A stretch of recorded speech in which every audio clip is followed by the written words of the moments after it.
dari kelompok 5 akan menampilkan video kreativitas tentang pajak bumi dan bangunan yang beranggotakan saya Tasya Prilia. Saya Winda Aulandia, saya Alfia Syahra, saya Nikita Dirafani. Selamat menyaksikan.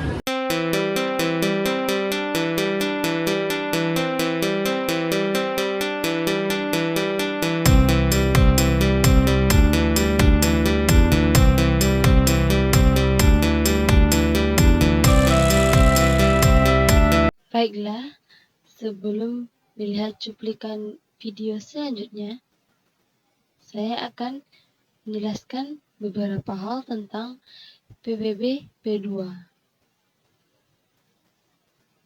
Apa sih sebenarnya itu PBB P2?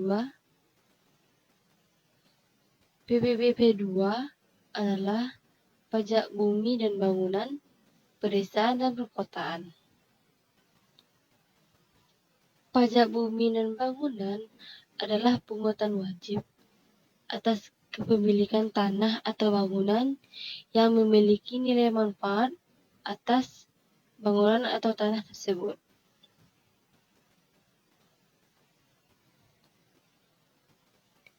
Bumi adalah permukaan bumi yang meliputi tanah dan perairan pedalaman serta laut wilayah Indonesia dan tubuh bumi yang ada di bawahnya. Contohnya adalah tanah, ladang, sawah, kebun, perkarangan, dan seterusnya.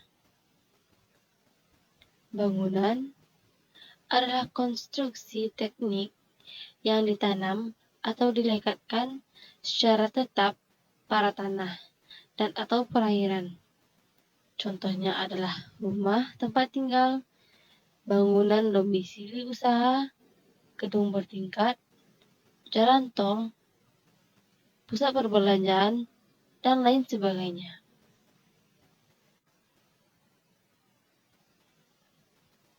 Sedangkan objek pajak yang tidak dikenakan PBB adalah objek yang digunakan yang pertama, yaitu untuk semata-mata kepentingan umum di bidang ibadah, sosial kesehatan, kebudayaan nasional, pendidikan, dan tidak untuk mencari keuntungan.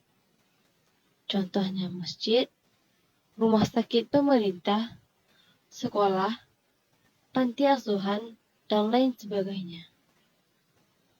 Yang kedua yaitu untuk pemakaman, peninggalan purbakala atau sejenisnya.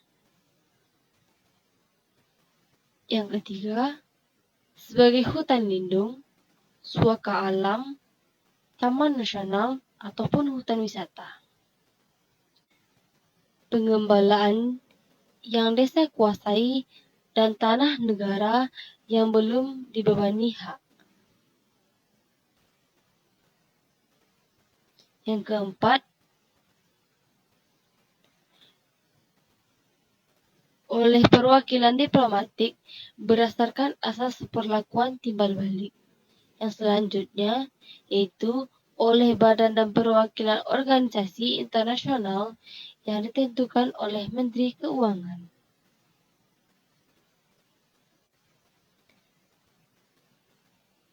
Siapa yang menjadi subjek pajak?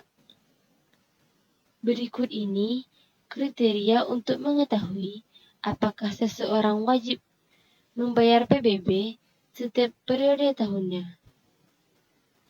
Kriteria ini sesuai dengan Undang-Undang Nomor 12 Tahun 1994 dan Undang-Undang Nomor 12 Tahun 1985,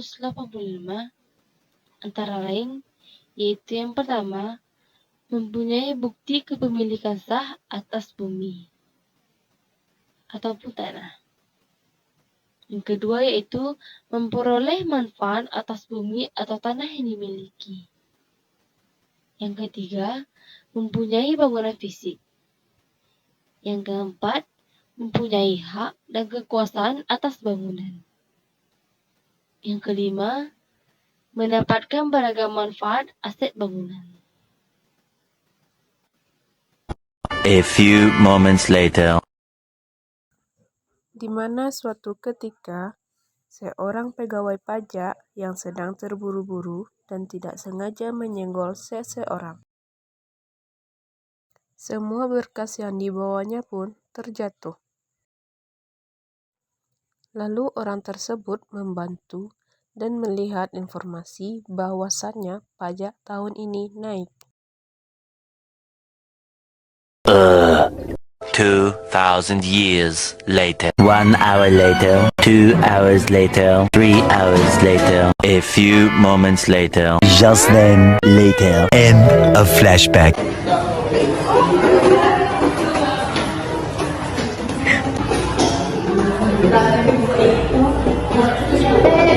Saya baru menerima pajak bumi dan bangunan saya loh. Apa ini? Ini pajak. Emang PBB itu apa sih? Kamu tanya. Ya udah aku tahu ya.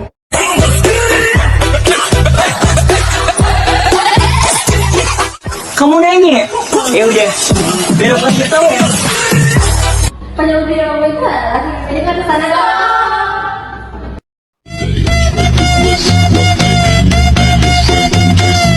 Pelan-pelan Pak Sopir. Pelan-pelan Pak Sopir.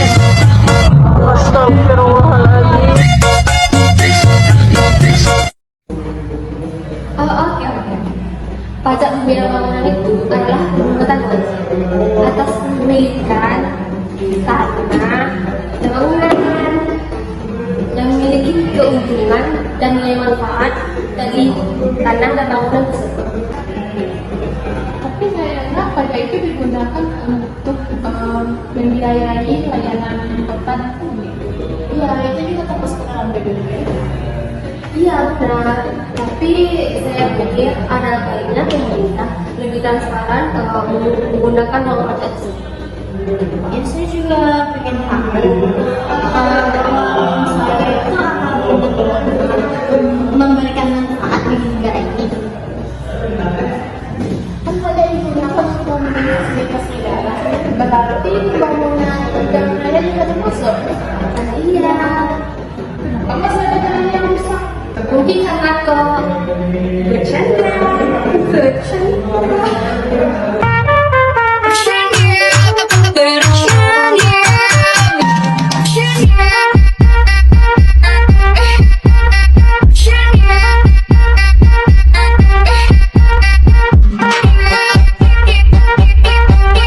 Membayar pajak itu sesuai luas bangunan seperti rumahku yang luasnya 300 dikali 100 bangunan setiap tahun membayar pajak sekitar 90.000. Pajak bumi itu gimana?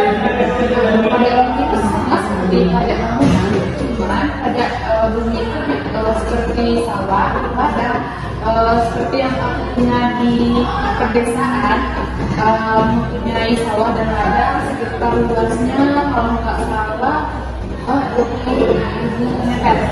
Setiap tahunnya orang tua itu membayarnya 800.000. Nah, makanya kita teman-teman jangan lupa membayar pajak ya, agar negara kita ini bisa berkembang dan jadi negara maju.